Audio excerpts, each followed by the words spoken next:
ഓണക്കാലമാണ്, ആഘോഷത്തിൻ്റെ നാളുകളാണ്. എല്ലാ ആഘോഷങ്ങളെയും അതിൻ്റെ സ്പിരിറ്റിൽ ഉൾക്കൊള്ളുന്ന നേതാവുണ്ട് നമുക്ക് കേരളത്തിൽ. CPM-ൻ്റെ കേന്ദ്ര കമ്മിറ്റി അംഗം, മുതിർന്ന നേതാവ് EP ജയരാജൻ. അദ്ദേഹത്തിൻ്റെ കണ്ണൂരിലുള്ള വസതിയിലാണ് നമ്മളുള്ളത്. EP ജയരാജൻ്റെയും കുടുംബത്തിൻ്റെയും ഓണവിശേഷങ്ങളിലേക്ക് പോകാം.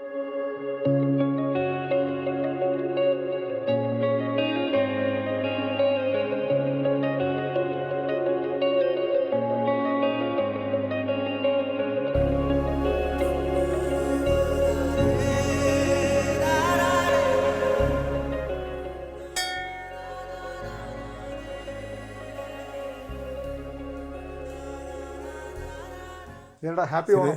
Happy Onam, happy Onam. നമുക്ക് പുറത്തേക്ക് എന്നാലും പുറത്തേക്ക് സുഖമായിരിക്കുന്നു. സുഖം. ജയരാജനെ കുറച്ച് ദിവസമേ കണ്ടിട്ട്, അതുകൊണ്ട് പിന്നെ ഓണത്തിന് കാണാതിരിക്കുന്നത് തീർച്ചയായും നല്ലതാ. ഈ എങ്ങനെയാണ് ഈ ഓണം എന്ന് പറയുമ്പോൾ നമുക്ക് ഇപ്പോഴത്തെ ഓണമൊക്കെ നമുക്കറിയാം. പണ്ട് കാലങ്ങളിൽ ജയരാജൻ്റെ കുട്ടിക്കാലത്തുള്ള ഓണം എന്താണ്, അതിൻ്റെ ഒരു പ്രത്യേകത എന്തായിരുന്നു, എങ്ങനെയാണ് ഇപ്പോഴത്തെ ഒരു മാറ്റം എന്ന് പറയാൻ പറ്റുന്നത് എങ്ങനെയാണ്? ഇപ്പോഴത്തെ ഓണം യഥാർത്ഥത്തിൽ പണം കൊണ്ട് ഓണം ആഘോഷിക്കുകയാണ്. ഞാൻ എൻ്റെ കുട്ടിക്കാലത്ത് സ്കൂളിലൊക്കെ പഠിക്കുന്ന കാലത്ത് ഈ സ്കൂളിൽ നിന്ന് വീട്ടിലേക്കുള്ള വഴിയിൽ മുഴുവൻ വയലായിരുന്നു. ആ വയലുകൾ മുഴുവൻ നെൽവയലുകളായിരുന്നു. ഇപ്പോഴാകട്ടെ ഏതാണ്ട് ചിങ്ങം കന്നി മാസമാകുമ്പോഴേക്കും, ഈ ഓണം വരുമ്പോഴേക്കും ഈ വയലുകളിലെല്ലാം നെൽ കതിർ കൊയ്ത്തിന് സമമായി എത്തിച്ചേരും. ആ സമയത്ത് ഞങ്ങൾക്ക് സ്കൂളിൽ നിന്ന് വരുമ്പോൾ ഈ ഓണം വന്നാൽ നെല്ലിപ്പൂണ്ട്. അത് ഈ നെല്ലിൽ ഉണ്ടാകുക. ഈ വിളഞ്ഞു നിൽക്കുന്ന നെല്ലിനിടയിൽ ഇങ്ങനെ വള്ളിയായിട്ട് എടുക്കുന്നതാണ്. അപ്പോൾ ഞങ്ങൾ ഈ വഴിയിൽ നിന്ന് താള് ധാരാളം ഉണ്ടെന്ന്. ഇപ്പോൾ താളൊന്നും ആർക്കും ഒന്നും അറിഞ്ഞുകൂടാ. ആ താളിൻ്റെ ഇല പൊട്ടിച്ച് അതൊരു ചെറിയ ഒരു പൂ പറിച്ചിടാനുള്ള ഒരു കൊട്ടയാക്കി ഞങ്ങളതിട്ട് ഈ നെല്ലിൻ്റെ ഇടയിലൂടെ പോയി വരമ്പത്തൂടെ ഉള്ളോട്ട് നീങ്ങി ഈ നെല്ലിപ്പൂ ഇങ്ങനെ പറിച്ചെടുക്കും. നെല്ലിപ്പൂ ഈ പൂക്കളത്തിൻ്റെ പ്രധാനപ്പെട്ട നെല്ലിപ്പൂ എന്ന് പറയുന്നത് ഓണത്തിൻ്റെ പ്രധാന പുഷ്പമാണ്. ഇപ്പോൾ ഉണ്ടോ നെല്ലിപ്പൂ? ഇപ്പോൾ ഇവിടെ നെല്ലില്ല, കൃഷിയില്ല, വയലില്ല, എല്ലാ കെട്ടിടങ്ങളും നിറഞ്ഞു. അതുകൊണ്ട് ഇപ്പോഴും നെല്ലിപ്പൂ എവിടെയുമില്ല. ഈ നെല്ലിപ്പൂ പോലെ തന്നെ ഉള്ളതാണ് ഈ തുമ്പപ്പൂ. തുമ്പപ്പൂ നല്ല വെളുത്ത തുമ്പപ്പൂ പോലെ ഒരു ഇത് തന്നെയുണ്ട്, വെളുത്തത്. അപ്പോൾ ആ തുമ്പപ്പൂ പറമ്പുകളിലൊക്കെയാണ് ഞങ്ങൾ ഈ കുട്ടികൾ തന്നെ ഈ ഓണത്തിൻ്റെ സമയത്ത് ഇതെല്ലാം പോയി ഈ തുമ്പപ്പൂവൊക്കെ പറിച്ചെടുക്കും. പിന്നെ അരിപ്പുണ്ട്, ചുവന്ന് കിടക്കുന്ന അരിപ്പ് ധാരാളം ഈ വേലിക്കൊക്കെ ഉണ്ടാവും. ഇങ്ങനെ ഇതൊക്കെ പറിച്ചെടുത്ത് കൊണ്ടുവന്ന് ഈ ദിവസങ്ങളോളം ഓണത്തിന് മുൻപ് തന്നെ പൂക്കളം ഒരുക്കും, പൂവിടും. കുട്ടികളായ ഞങ്ങളാണ് ഇതൊക്കെ തയ്യാറാക്കി വെക്കുക. ഞാനും എൻ്റെ സഹോദരിമാരും ഏട്ടനൊക്കെ ഈ പൂവൊക്കെ പറിച്ചെടുത്ത് കൊണ്ടുവന്നിട്ട് പൂക്കളുണ്ടാക്കും. ചേച്ചിക്കും അത് ഏകദേശമൊക്കെ ആ കാലമൊക്കെ അറിയായിരിക്കും. അങ്ങനെയുള്ള പൂ അങ്ങനെ തന്നെയാണോ ഈ ഓണം ആഘോഷിച്ച് തുടങ്ങിയത്? അങ്ങനെ തന്നെയാണോ പൂക്കളമൊക്കെ? അങ്ങനെ തന്നെയാണ്. പൂ പറിച്ചിട്ട് ഇന്ന് പൂ വാങ്ങുന്നില്ലല്ലോ, ഇന്ന് കാശ് കൊടുത്ത് വാങ്ങിക്കുക, പൂക്കളം. ജമന്തിയും ബന്ദിപ്പൂ എന്നൊക്കെ പറഞ്ഞാണ് ഇപ്പൊ എല്ലാം. ജമന്തിയൊക്കെ പൊതുവിൽ ബന്ദിപ്പൂ എന്നൊക്കെ പറഞ്ഞാണ് ഇപ്പോൾ. ചേവന്തിയുടെ കഥ. ഞാനൊരു പുതിയ വീട് വർഷങ്ങൾക്ക് മുമ്പ് ആ വീട്ടിൽ കൂടുതലിന് ഗൃഹപ്രവേശനത്തിന് പോയി. അപ്പോൾ അവിടെ വീട്ടിൽ വലിയൊരു ചേമന്തി മാല ഇങ്ങനെ ഇട്ടിരിക്കുന്നു. വർഷങ്ങൾ കഴിഞ്ഞ് പോകുമ്പോൾ ആ ചേമന്തി മാല അവിടെ ആ പ്ലാസ്റ്റിക്കാണ്. ഇപ്പം നിങ്ങൾ പൂക്കളത്തിന് ഉപയോഗിക്കുന്നതൊക്കെ ഇതാണ്. ഇത് തമിഴ്നാട്ടിൽ നിന്ന് കർണാടകത്തിൽ നിന്നൊക്കെ ഉണ്ടാക്കി ഇവിടെ കൊണ്ടുവന്ന് പൈസ വാങ്ങി. ഇത്തവണ കേരളത്തിൽ ഒരുപാട് പൂക്കൃഷി നടന്നിട്ടുണ്ട്. പക്ഷേ എല്ലാവരും കൃത്യമായിട്ട് വിറ്റുപോകുന്നു അറിയില്ല. എല്ലായിടവും പൂവാണ്. ജെയ്സൺ പക്ഷേ നമുക്കൊക്കെ അറിയാവുന്ന പോലെ ഈ പൂ വാങ്ങിയത് അറിയാവുന്നു അല്ലേ? അല്ലാതെ എനിക്കും അത്ര അറിയാം. ഇത് നമ്മളിവിടെ വളർത്താൻ നോക്കിയിട്ടുണ്ട്, പക്ഷെ നമ്മളെ മഴ എല്ലാം കൊണ്ട് അത് ഇപ്രാവശ്യം എനിക്കൊന്നും ഇല്ലാമേ. പഴയ ഓണക്കഥകളൊക്കെ ജയരാടൻ പറയാറുണ്ടോ? ഇടക്ക് നമുക്ക് നിങ്ങളത്ര സമയം കിട്ടാറില്ല. ഇവിടെ ഇപ്പോഴാണ് കുറച്ചൊന്ന്. അതെ അതെ.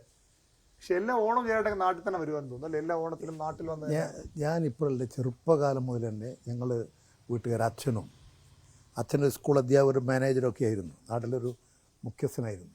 അപ്പോൾ ഓണക്കാലത്ത് ഞങ്ങളെല്ലാവരും എല്ലാ സഹോദരങ്ങളും എല്ലാവരും ഒത്തുചേരും. അത് പിന്നീട് സഹോദരിമാരെ കല്യാണം കഴിച്ചു പോയതിന് ശേഷം അവരുടെ ഭർത്താക്കന്മാരും കുട്ടികളെല്ലാം ഈ ഓണത്തിന് ഒത്തുചേരും. തിരുവോണമാണോ ഒരു ദിവസം? ഇവിടെ ഉത്രാടവും തിരുവോണമാണ്. ഉത്രാടം അത്രയില്ല, പക്ഷെ തിരുവോണ ദിവസമാണ് നല്ല സദ്യകളൊക്കെ ഒരുക്കി ആഹാരം കഴിച്ച്. അന്ന് ഈ തിരുവോണ നാളുകളിലാണ് നല്ല വിഭവസമൃദ്ധമായ ഭക്ഷണം ഒരുക്കുക. അന്ന് പ്രധാന വിഭവം ഒന്ന് കോഴിയിറച്ചിയാണ്, മറ്റൊന്ന് ആട്ടിറച്ചി മത്സ്യമാണ്. തിരുവനന്തപുരത്തെ കേട്ടാൽ അത്ഭുതം തോന്നുന്നു. അതെ, അതാണ് ഞാൻ പറയാൻ പോകുന്നത്. ഞാൻ ഈ തിരുവനന്തപുരത്ത് DYFIയുടെ ഒരു യോഗത്തിൽ പ്രസംഗിച്ചു. ഇപ്പോൾ നമ്മളൊക്കെ എല്ലാ ദിവസവും കഴിക്കുന്ന കോഴിയിറച്ചിയൊക്കെ ഞങ്ങൾ പിന്നെ ഈ വിഷു ഈ ഓണം ദിവസങ്ങളിലാണ് ഈ കോഴിയിറച്ചിയൊക്കെ കഴിച്ചിരുന്നത്. ഇപ്പോൾ എല്ലാ ദിവസവും കോഴിയിറച്ചിയാണ്. ഞാനിത് പ്രസംഗിച്ച് കഴിഞ്ഞപ്പോൾ ഒരാൾ എന്നോട് സഖാവേ, ഇവിടെ ഓണം തിരുവോണ നാളുകളിൽ ഈ മത്സ്യമാംസങ്ങളൊന്നും തിരുവനന്തപുരത്ത് ഉപയോഗിക്കില്ല. വിഷുവിനും അതുപോലെയാണ്. ആ, വിഷു ഞങ്ങൾ ഈ മത്സ്യം മാംസമൊക്കെ ധാരാളം ഉപയോഗിക്കുന്നത് ഈ മാസങ്ങളിലാണ്. ഇതൊന്നും ഞങ്ങൾ തിരുവനന്തപുരത്തില്ല. ആ കാലത്ത് അവിടെ മത്സ്യ കച്ചവടം പോലും ഉണ്ടാവില്ല ആ സമയത്ത്. അപ്പോൾ അതാണ് രണ്ട് വ്യത്യാസമുണ്ട്. പക്ഷേ ഇവിടെ ഏറ്റവും കൂടുതൽ മത്സ്യവും മാംസവും വിൽക്കുന്നത്. ഞാൻ എൻ്റെ ചെറുപ്പകാലത്ത് തന്നെ രാവിലെ ഈ ഓണത്തിൻ്റെ ദിവസം നിക്കർ ഷർട്ട് ഇട്ടിട്ടാണ് രാവിലെ ഉറങ്ങുന്നെടുക്കുന്ന അമ്മ വിളിക്കും. എന്നിട്ട് ഇറച്ചി വാങ്ങാൻ പോകും. ഇറച്ചിന്നേ പറയുള്ളൂ, ചിക്കനൊന്നും ഇല്ല. ഇല്ല, അന്ന് ഇറച്ചി അത് പിന്നെ വീട്ടിലിരുന്ന് കുറേ ദൂരെ ഒരു റോഡിൻ്റെ ഒരു വശത്ത് ഒരു പീടിയുണ്ട്. അത് കച്ചവടമില്ലാത്തൊരു പീടിയാണ്. അവിടെ അത് ധാരാളം ആടിനെയൊക്കെ കൊണ്ടുവന്ന് കെട്ടി ഈ ആടിനെയൊക്കെ അറുത്ത് ഇത് അവിടെ നിന്ന് ഇങ്ങനെ വിൽപ്പന. മട്ടണുമുണ്ട്. മട്ടൺ അന്ന് ഈ ആട്ടിറച്ചിയാണ്. ഇതിങ്ങനെ വിൽക്കും. ഞങ്ങൾ പോയിട്ട് ഇത് വാങ്ങിയിട്ട് വീട്ടിലേക്ക് കൊണ്ടുവരും. അങ്ങനെയാണന്ന് ഇറച്ചിയൊക്കെ കിട്ടുന്നത്. ഇന്നിപ്പോൾ ആട്ടിറച്ചിയും പിന്നെ കോഴിയിറച്ചിയൊക്കെ ദിവസവും ലഭ്യമാകുന്ന കച്ചവട സാധനങ്ങളാക്കി മാറി. ഈ സഹോദരങ്ങളൊക്കെ വീട്ടിൽ ഒരുമിച്ച് വന്നു കഴിഞ്ഞാൽ എല്ലാവരും വളരെ സന്തോഷമല്ലേ. ഇപ്പോൾ ഒരു ഏട്ടൻ മരിച്ചുപോയി, ഒരു സഹോദരി മരിച്ചുപോയി, അച്ഛനും അമ്മയില്ല. ഇപ്പോൾ ഞങ്ങൾ കുടുംബങ്ങൾ എല്ലാവരും ഒത്തുചേരും. പിന്നെ ഇന്ദിരയുടെ അച്ഛനും അമ്മയും ഉള്ളിടത്തോളം കാലം എപ്പോഴും അവർ ഓണത്തിന് എല്ലാവരും അവിടത്തേക്ക് വിളിക്കും. ഞങ്ങളെല്ലാവരും അവിടെ ഒത്തുചേരും. അവിടെ അല്ല, അന്ന് പോകും. അപ്പോൾ അങ്ങനെയാണ് ഓണം ആഘോഷിച്ചത്. ഓണത്തിന് ഒരു എല്ലാം ഒരു സന്തോഷം. ഇന്നിപ്പോൾ ഈ ഓണത്തിൻ്റെ വേറെ വേർഷൻ എന്താ വെച്ചാൽ ഈ കച്ചവടം. ഒരാൾ അധ്വാനിച്ച് അവരുടെ മിച്ചം വെക്കുന്ന പണം മുഴുവൻ ഈ ഓണം നാളുകൾ ആകുമ്പോഴേക്കും മാർക്കറ്റിലേക്ക് പോകും. ഇപ്പോൾ വടക്കേ ഇന്ത്യയിലൊക്കെ ഹോളി ഒക്കെ അവർ ആഘോഷിക്കുന്നതിൻ്റെ അടിസ്ഥാനം ഈ മാർക്കറ്റ് സജീവമാക്കാനാണ്. ഇവിടെയും ഈ വിശേഷ ദിവസങ്ങൾ വരുന്നതിൻ്റെ ഫലമായിട്ട് ധാരാളം കച്ചവടം നടക്കും. പണം മാർക്കറ്റിലേക്ക് വരും. ഉള്ള പൈസ മുഴുവൻ മാർക്കറ്റിലേക്ക് വരും. അത് നമ്മുടെ വ്യാപാരത്തെ ശക്തിപ്പെടുത്തും. 6 മാസം കൂടുമ്പോൾ ഫെസ്റ്റിവൽ വരും. അത് ഇതിൻ്റെ ഒരു ഭാഗമാണ്. ഇപ്പോൾ കുറേ കൂടി എല്ലാ സാധനങ്ങളും വാങ്ങുക എന്നുള്ളതാണ്. ഇപ്പോൾ ഓണക്കിറ്റ് തന്നെയായി. നിങ്ങൾ ഓണം ആഘോഷിക്കുന്നതിന് ഇപ്പോൾ നമ്മുടെ റെയ്ഡ്കോ, കൺസ്യൂമർ ഫെഡ് ഇവരൊക്കെ 1000-1500 രൂപയുടെ കിറ്റുണ്ടാക്കി അത് ഒരു 10%, 20%, 25% ഡിസ്കൗണ്ടാക്കി എല്ലാ വിഭവങ്ങളും വീടുകളിലെത്തിക്കുകയാണ്. ഡോർ ടു ഡോർ സപ്ലൈ ചെയ്യാണ്. അപ്പോൾ ഇങ്ങനെ പൈസ വെച്ച് കൊടുത്ത് സാധനങ്ങൾ വാങ്ങാം. ഈ ഓണക്കോടിയൊക്കെ മസ്റ്റായിരുന്നു അന്നും. ഈ ഓണക്കോടി എല്ലാ ഓണ ദിവസം ഞാൻ പുതിയ മുണ്ടും പുതിയ ഷർട്ടും ധരിക്കും. അന്ന് പുതിയ ധരിക്കുന്ന ദിവസമാണ്. ആ കുട്ടിക്കാലത്ത് എങ്ങനെയാണ് ഇപ്പോഴും അങ്ങനെയാണ്. ഓണ ദിവസം നിങ്ങൾ വന്നാൽ ഞാൻ ഉപയോഗിക്കുന്ന മുഴുവൻ അന്ന് പുതിയ വസ്ത്രമായിരിക്കും. അത് അങ്ങനെ ഒരു ശീലമാണ്. വളരെ കാലമായി ശീലിച്ചു വന്നതാണ്. ഓണം നമ്മുടെ ദേശീയോത്സവമാണ്. വളരെ സന്തോഷകരമായി മനുഷ്യനിലെല്ലാം ഒരു സാഹോദര്യം സൃഷ്ടിച്ചെടുക്കാൻ ഈ ഓണ ആഘോഷങ്ങൾ കഴിയും. ഇപ്പോൾ മുമ്പൊക്കെ ഹിന്ദുക്കൾ മാത്രമാണ്, പക്ഷേ ഇപ്പോഴതല്ല. ക്രിസ്ത്യാനികളും മുസ്ലിമുകളും ഒക്കെ ഈ ഓണാഘോഷ പരിപാടികൾ ആ ദിവസം അവരുടെ വീടുകളിൽ സദ്യ ഒരുക്കും. ഇപ്പം ഞാൻ നമ്മുടെ മുസ്ലിം സുഹൃത്തുക്കളൊക്കെ ഉണ്ട് പലരും. അവർ ക്ഷണിക്കുമ്പോൾ അവരെ വീട്ടിൽ ഓണമാണ്. അവർ ഞങ്ങളെ അങ്ങോട്ട് ക്ഷണിക്കും ഓണത്തിന്. ഇപ്പം ചില ആളുകൾ ഇപ്പം അങ്ങനെ അല്ലാതെ വരുത്താൻ ശ്രമിക്കുന്നുണ്ട്. ഹിന്ദുക്കളുടെ മാത്രം ഉത്സവം എന്നൊക്കെ. അല്ലല്ല, ഇതിപ്പം ഇവിടെയൊക്കെ ഞങ്ങളിവിടെയൊക്കെ അങ്ങനെയാണ്. അതുകൊണ്ട് ഞങ്ങളെയൊക്കെ അവർ അങ്ങോട്ട് ക്ഷണിക്കും. നിങ്ങൾ ഓണത്തിന് ഞങ്ങളുടെ അടുത്ത് പോകാതെ എന്ന് പറയും. അപ്പോൾ ഞങ്ങൾ വളരെ സന്തോഷകരമായൊരു എല്ലാവരും ആഘോഷിക്കുന്ന ഒരാഘോഷമാണ്. ഈ പാർട്ടി പ്രവർത്തനം തുടങ്ങിയ ശേഷം KSYF, DYFI, ആ സമയമൊക്കെ പിന്നെ എങ്ങനെയാണ് ഈ ഓണത്തിന് വീട്ടിലെത്താൻ പറ്റുമായിരുന്നു? കാരണം ഓണ ദിവസം എവിടെയാണെങ്കിലും ഞാൻ അതിൻ്റെ ഉത്രാടത്തിന് വീട്ടിലെത്തും. അത് എത്രയോ കാലമായിട്ടുള്ളതാണ്. ഇവിടെയുള്ളപ്പോൾ എവിടെയായാലും അന്ന് നേരത്തെ തന്നെ നിശ്ചയിക്കപ്പെട്ടിട്ടുണ്ടാവും. ഓണാണ്, ഓണത്തിന് വീട്ടിലെത്തും. ഈ സദ്യയിൽ ഏറ്റവും ഇഷ്ടമുള്ള ജയരാജനെ പറ്റി പൊതുവിൽ പറയുക ഏറ്റവും ഭക്ഷണപ്രിയനായ ഒരു നേതാവാണ്. ഭക്ഷണം കഴിക്കാനും ഭക്ഷണം കൊടുക്കാനും ഭക്ഷണ സ്ഥലങ്ങൾ കണ്ടെത്താനും ഒക്കെ ജയരാജൻ ഇങ്ങനെ നടക്കുന്ന ആളാണെന്ന് കേട്ടിട്ടുണ്ട്. ഏറ്റവും ഇഷ്ടപ്പെട്ട ഭക്ഷണം എന്താണ്? ഭക്ഷണം എനിക്ക് ഏറ്റവും ഇഷ്ടപ്പെട്ട ഭക്ഷണ ഇനങ്ങളായിരിക്കും. അത് നല്ല ചെറുപയർ പ്രഥമനാണ് ഏറ്റവും ഇഷ്ടം. പിന്നെ മാംസവും മത്സ്യമൊക്കെ ധാരാളമായി കഴിക്കുമായിരുന്നു. നല്ലവണ്ണം ഭക്ഷണം കഴിക്കുന്ന ഒരാളായിരുന്നു ഞാൻ. ഇപ്പം ഞാൻ ഭക്ഷണത്തിന് നല്ലതുപോലെ നിയന്ത്രണം ഏർപ്പെടുത്തി. ഉണ്ടോ ചേച്ചി? നിയന്ത്രണം പണ്ട് കഴിക്കുന്നതിൽ ഒരു 5-1 ഒരു 6 അത്രയേ ഉള്ളൂ. ഈ ഭക്ഷണ താല്പര്യം മക്കൾക്കൊക്കെ കിട്ടിയിട്ടുണ്ടോ ജയരാജന്റെ? ഇപ്പം അവരും കഴിക്കുന്നുണ്ടായിരുന്നു, പക്ഷെ ഇപ്പം അതില്ല. നമ്മളും ആ സെയിം കാറ്റഗറി തന്നെയാണ്.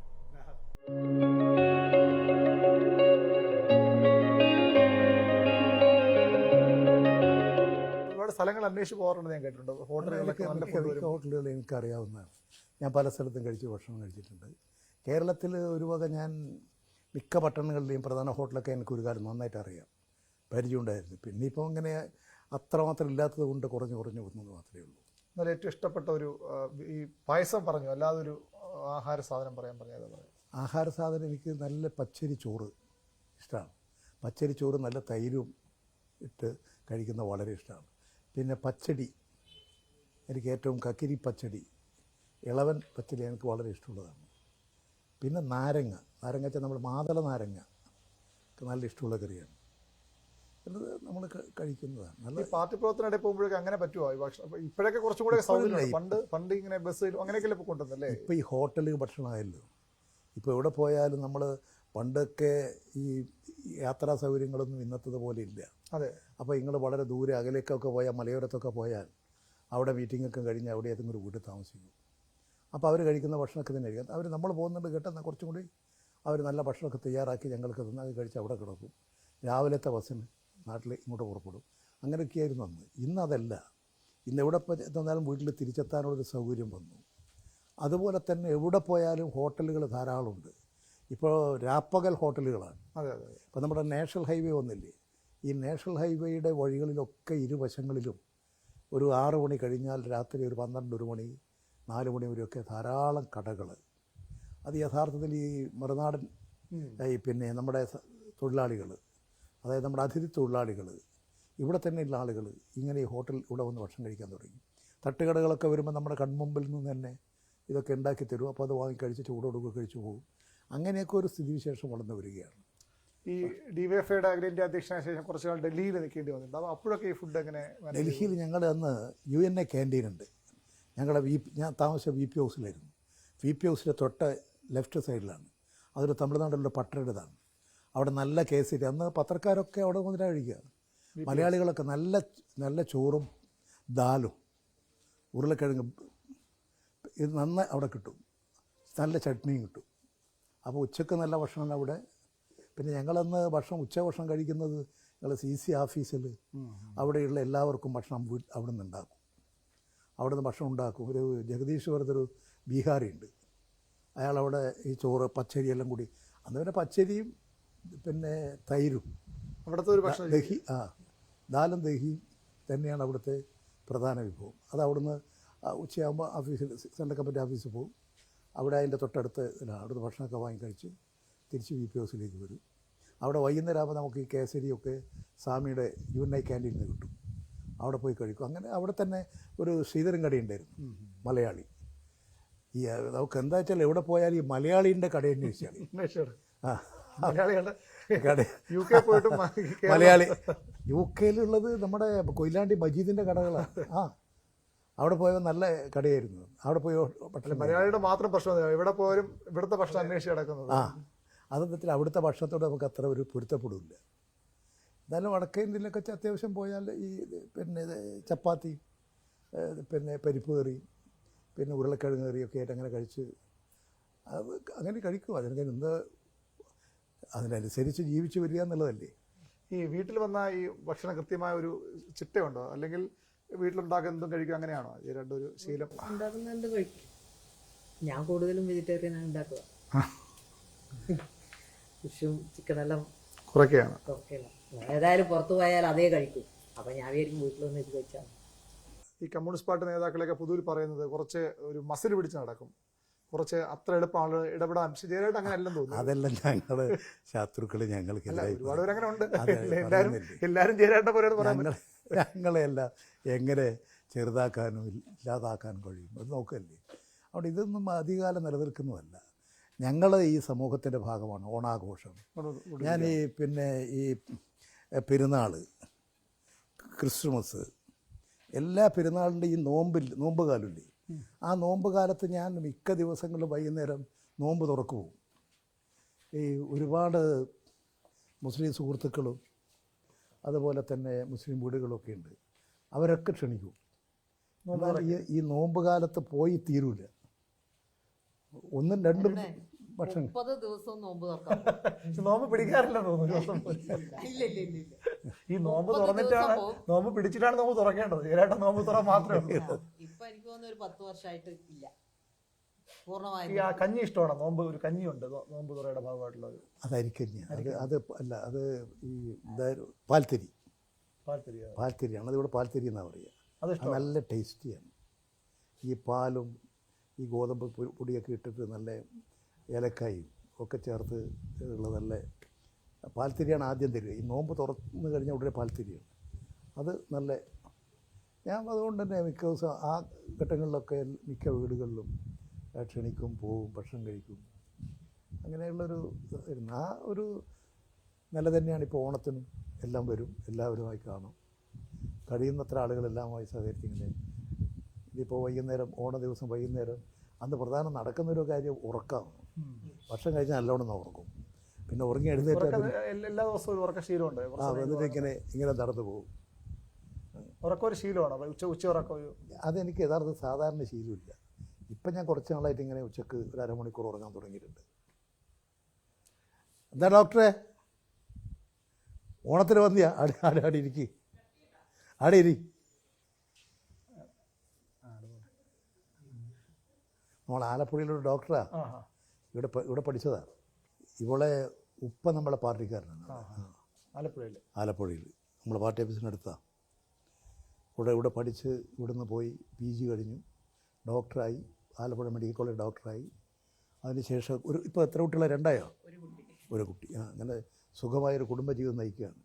ഇന്നലെ എന്നെ വിളിച്ചിരുന്നു, നാളെ എവിടെ ഉണ്ടോ, ഞാനൊന്ന് അങ്ങോട്ട് വരട്ടെ. ഓണത്തിന് കാണാൻ വന്നതാണോ? അതെ അതെ അതെ അതെ. ഞാൻ ഓണത്തിന് ഒക്കെ കാണാൻ വരാറുണ്ട്. എല്ലാ ഓണത്തിനും വിഷുവിനും ഒക്കെ കാണാൻ വരും, വിശേഷ ദിവസങ്ങളിലൊക്കെ. ഈ നമ്മൾ സംസാരിച്ചിട്ട് ചേരാൻ്റെ അടുത്ത് വരാൻ പല ആൾക്കും പേടിയാണെന്ന് തോന്നും. ആദ്യം വരാൻ അങ്ങനെ തോന്നിയിട്ടുണ്ടോ? അടുത്ത് കഴിയുമ്പോൾ ഇല്ല ഇല്ല, നമുക്ക് ഇത്രയും പച്ചയ മനുഷ്യൻ നമ്മൾ കണ്ടിട്ടില്ല. രാഷ്ട്രീയത്തിലൊന്നല്ല, എവിടെയും കണ്ടിട്ടില്ല. അത്രയും സോഫ്റ്റാ. പക്ഷെ അടുക്കാൻ ഒരു പേടി ആദ്യമൊക്കെ ഉണ്ടെന്നാണ് പറയുന്നത്. ആ പേടി നിലനിൽക്കുന്നതല്ല. അതാണ് നിന്നോട്ടെ. ഈ ചേച്ചി രാഷ്ട്രീയത്തിൽ ഒരുപാട് സമ്മർദ്ദം ഉണ്ടാവും. പ്രത്യേകിച്ച് CPM കാര്യം പറയാൻ വേണ്ട. ചേച്ചിക്കറിയാം, വീട്ടിലും അങ്ങനെ ഒരാളുള്ളതുകൊണ്ട് തന്നെ ചേച്ചിക്കറിയാം അത് നന്നായിട്ട്. അപ്പോൾ ആ സമ്മർദ്ദമൊക്കെ വീട്ടിൽ വരുമ്പോൾ അത് ബാധിക്കാറുണ്ടോ? വീട്ടിലെ കാര്യങ്ങളിലൊക്കെ ദേഷ്യം കാണിക്കാറുണ്ടോ? അങ്ങനെ ഇല്ല ഇല്ല, പിന്നെ കൂടുതൽ സംസാരിക്കാറില്ല അതിനെപ്പറ്റി. ആ വിഷയങ്ങൾ സംസാരിക്കാറില്ല. എനിക്ക് ഏകദേശം മനസ്സിലാവും. പിന്നെ ഞാൻ ആ ഭാഗമുണ്ട്. പിന്നെ നമ്മൾ വീട്ടുകാർ മാത്രം സംസാരിക്കും. ഈ പെട്ടെന്ന് ദേഷ്യം വരെയും പെട്ടെന്ന് തടുക്കുകയും ചെയ്യുന്ന സ്വഭാവം ചേരാട്ടിന്, അങ്ങനെയാണ് എനിക്ക് തോന്നിയിട്ടുള്ളത്. നന്നായിട്ടുണ്ട്. പെട്ടെന്ന് ദേഷ്യം വരും, പിണങ്ങും. അത് ചില സമയത്ത്, അതോരോ സമയത്തിന് അനുസരിച്ച് മാറും. എങ്ങനെയാണ് ഈ പാർട്ടിയിലൊക്കെ പ്രശ്നങ്ങൾ ഉണ്ടാകുമ്പോൾ? പല പ്രശ്നങ്ങളുണ്ടാവാം, പാർട്ടിക്ക് പുറത്തുള്ള ആളുകളുടെ വിമർശനങ്ങളുണ്ടാകും. അപ്പോഴൊക്കെ എങ്ങനെയാണ് അത് മറികടക്കുന്നത് ചേട്ടൻ? പാർട്ടി പ്രശ്നങ്ങളെല്ലാം പാർട്ടി രീതി മുഖത്ത് അറിയാൻ പറ്റുന്നു. ചേരാൻ്റെ മുഖത്ത് അറിയാൻ പറ്റും. ഏത് പ്രശ്നങ്ങളിലും ഏത് മനുഷ്യനും അവർ അനുഭവിക്കുന്ന പ്രശ്നങ്ങൾ, അവർ നേരിടുന്ന വിഷയങ്ങൾ, അത് സ്വാഭാവികമായും മുഖമാണ് കണ്ണാടി. അതിപ്പോൾ രാഷ്ട്രീയക്കാരാകണമെന്നില്ല, കച്ചവടക്കാരായാലും ബിസിനസ്സുകാർ, അവർക്ക് ഉണ്ടാകുന്ന പ്രശ്നം അവരുടെ മുഖത്ത് പ്രതിഫലിക്കും. അത് ചില അങ്ങനെയാണ് മനുഷ്യൻ്റെ ഒരു സ്ഥിതി. അതുകൊണ്ട് എല്ലാ മനുഷ്യനിലും പ്രതിഫലിക്കുന്ന ഒരു ശീലമാണത്. അത് എല്ലാവരിലും ഉണ്ട്. ഓരോ തരത്തിലുള്ള ശീലങ്ങൾ, മനുഷ്യൻ്റെ എല്ലാം വ്യത്യസ്തമായ ശീലങ്ങളില്ലേ. പക്ഷെ അതെല്ലാം ഈ സാമൂഹ്യ ജീവിതത്തിൻ്റെ ഭാഗമായി ഒത്തുചേരുമ്പോൾ അതെല്ലാം ക്രമീകരിക്കുക എന്നുള്ളതാണ്. അങ്ങനെ ക്രമീകരിച്ചൊരു സാമൂഹ്യ ജീവിതം ശക്തമാക്കുക എന്നുള്ളതാണ്. ഞങ്ങളൊക്കെ ഞങ്ങൾക്കെല്ലാം സ്വഭാവത്തിൽ എന്തൊക്കെ ഉണ്ടാകും, പക്ഷെ അതൊരു പൊതുജീവിതത്തിൻ്റെ ഭാഗമായി തീരുമ്പോൾ അതെല്ലാം മെച്ചപ്പെട്ട ജീവിതമായി രൂപവത്കരിക്കപ്പെടും. അതെല്ലാവരും ഈ സമൂഹത്തിൻ്റെ ഒരു പ്രത്യേകതയാണ്. എപ്പോഴെങ്കിലുമൊക്കെ ഈ പെട്ടെന്ന് ദേഷ്യപ്പെട്ടു ഇത് ശരിയായില്ല, അങ്ങനെ വേണ്ടി ഇതില്ലാതെ തോന്നിയിട്ടുണ്ടോ എപ്പോഴെങ്കിലുമൊക്കെ? അങ്ങനെ പ്രത്യേകത ദേഷ്യപ്പെടുന്ന കാര്യം, അങ്ങനെ തോന്നുന്ന കാര്യങ്ങളൊന്നും ഇല്ല. പറയാൻ തോന്നുന്നത് പറയാമല്ലോ. അത്രയേ ഉള്ളൂ. അത് കഴിഞ്ഞാൽ അതൊക്കെ തീർന്നില്ലേ. പിന്നെ അതിനെക്കുറിച്ച് ഇങ്ങനെ ആലോചിച്ച് ചേർക്കുന്ന കാര്യം. അതിൻ്റെ ഒരു ശത്രുക്കളൊക്കെ ഉണ്ടായിട്ടുണ്ടോ?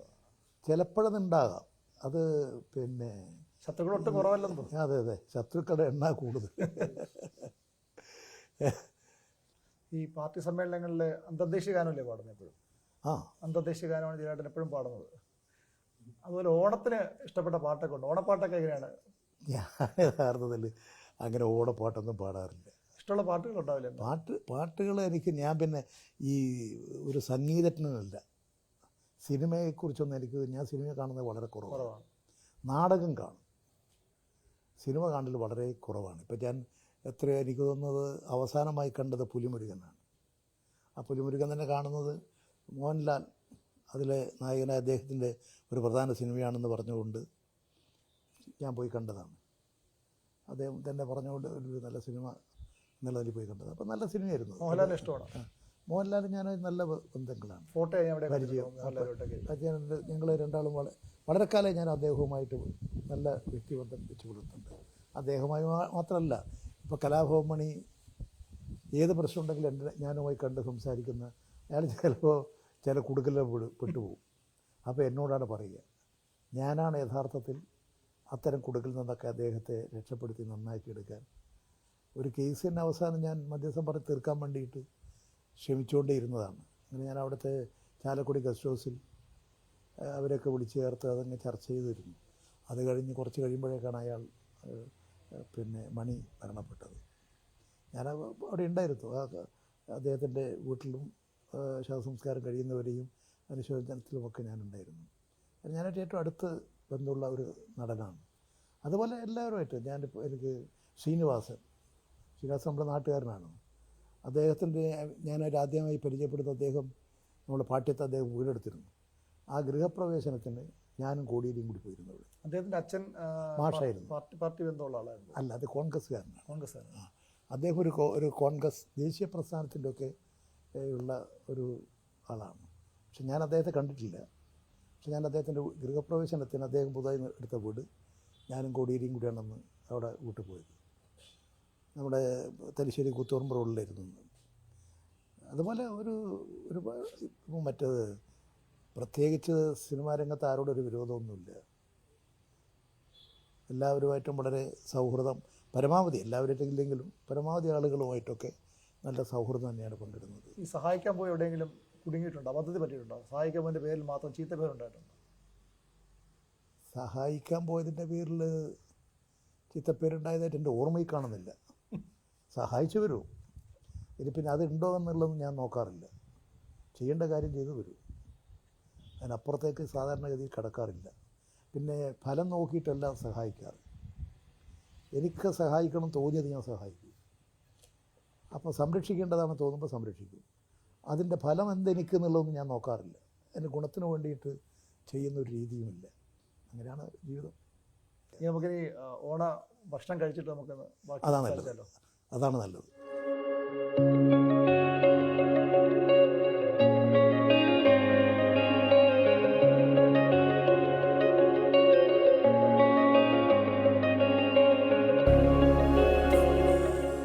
എന്നാലും ഇനി സദ്യ ഉണ്ടെന്നും ഈ ഒന്നേ കാര്യം ഊണയിക്കാണ്ടിന് ഒരു പണിഷ്മെൻ്റ് ഉണ്ട്.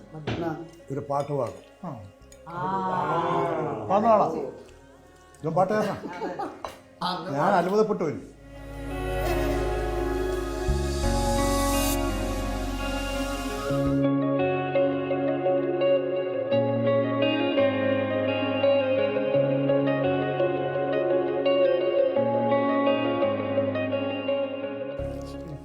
ഭക്ഷണം കഴിച്ചിട്ട് നല്ലൊരു ഉറക്ക്. അതൊരു ആധാരമാണ്. ചേട്ടാ, ഫുഡ് എങ്ങനെയുണ്ട്?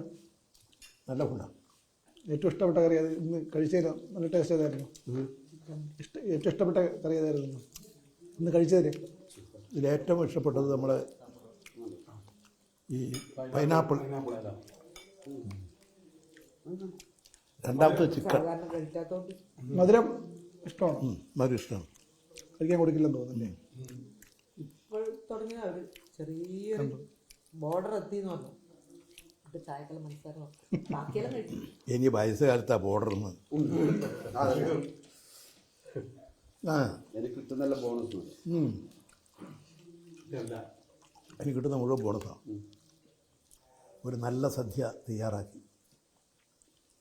ഈ നല്ല സദ്യ തയ്യാറാക്കുന്നതിൽ ഇന്നലെയും ജെയ്സണും നല്ലൊരു പങ്ക് വഹിച്ചു. നല്ല സ്വാദിഷ്ടമായ ഭക്ഷണം. ഓണസദ്യയെ കൊണ്ടുകഴിഞ്ഞാൽ പിന്നെ പാട്ടും കൂടെ ഉണ്ടെങ്കിൽ ഓണം പൂർണ്ണമാകും. അങ്ങനെ പാട്ട് പാടാനായി ജയരാട്ടൻ ഒരു അതിഥിയെ കൊണ്ടുവന്നിട്ടുണ്ട്. നമുക്ക് അതിഥിയാണ്, ജയരാട്ടൻ വീട്ടിൽ അദ്ദേഹം അതിഥിയല്ല. സുപ്രസിദ്ധ മാപ്പിളപ്പാട്ട് കലാകാരൻ കണ്ണൂർ സലിമിൻ്റെ സഹോദരൻ ഷക്കീലിൻ്റെ ഒരു പാട്ടോടുകൂടി നമുക്ക് ഈ ഓണപരിപാടി ഇവിടെ അവസാനിപ്പിക്കാം. നമ്മളെല്ലാവരും ഒരുമിച്ച് ഓണം കൂടാൻ തീരുമാനിച്ചു. അതിൻ്റെ സന്തോഷത്തിൻ്റെ ഭാഗമായിട്ട് ജയരാട്ടൻ ഒരു പാട്ട് പാടാൻ വേണ്ടി പറഞ്ഞിട്ടുണ്ട്. അപ്പോൾ നമുക്ക് എല്ലാവർക്കും ഒരുമിച്ച് പാടാൻ പറ്റുന്ന ഒരു പാട്ടും ഒരുമിച്ച് താളം കൂടാൻ പറ്റുന്ന ഒരു പാട്ടും കൂടി പാടാം. കൈകൊട്ട് പെണ്ണേ കൈകൊട്ട് പെണ്ണേ കൊഞ്ചും വളയിട്ട് കൈകൊട്ട് പെണ്ണേ കൈകൊട്ട് പെണ്ണേ കൊഞ്ചും വളയിട്ട് കരിമാടി കുട്ടനും നന്ദിനി കുട്ടിക്കും ആറ്റുനോറ്റുണ്ടായ പൊന്നാനെ തന്താനെ താനന്നെ തന്താന തന്താനെ തന്തിന തന്തിന തന്താനെ. അതിന്റെ അപ്പുറം ഒരു മാപ്പിളപ്പാട്ടും കൂടി പാടാം. ഇന്നലെ പൂർണ്ണമാവുള്ളൂ അല്ലേ? ഇന്നലെ ഓണം പൂർണ്ണമാവുള്ളൂ. ഓണം പൂർണ്ണമാവും അല്ലേ? മനോഹരമായ 2 പാട്ടോടുകൂടി, ഒരു പാട്ട് ജയരാജൻ്റെ ഏറ്റവും ഇഷ്ടപ്പെട്ട സിനിമാ താരം കലാഭവൻ മണിയുടെ പാട്ടുകൂടിയായിരുന്നു. ജയരാജന് അദ്ദേഹത്തിൻ്റെ അടുപ്പം അദ്ദേഹം നമ്മളോട് ഈ അഭിമുഖത്തിന് പറഞ്ഞതുമാണ്. മനോഹരമായി പാടിയ ഷക്കീലിന് പ്രത്യേക നന്ദി. ഇവിടെ അതിനൊക്കെ ഒരു അവസരം ഉണ്ടാക്കി, നല്ല ഭക്ഷണം, ഒരുപാട് നല്ല ഓർമ്മകളൊക്കെ തന്ന ജയരാജനും കുടുംബത്തിനും ന്യൂസ് 18ൻ്റെ ഓണാശംസകൾ. ന്യൂസ് 18ക്ക് എല്ലാവിധ മംഗളങ്ങളും ആശംസിക്കുന്നു.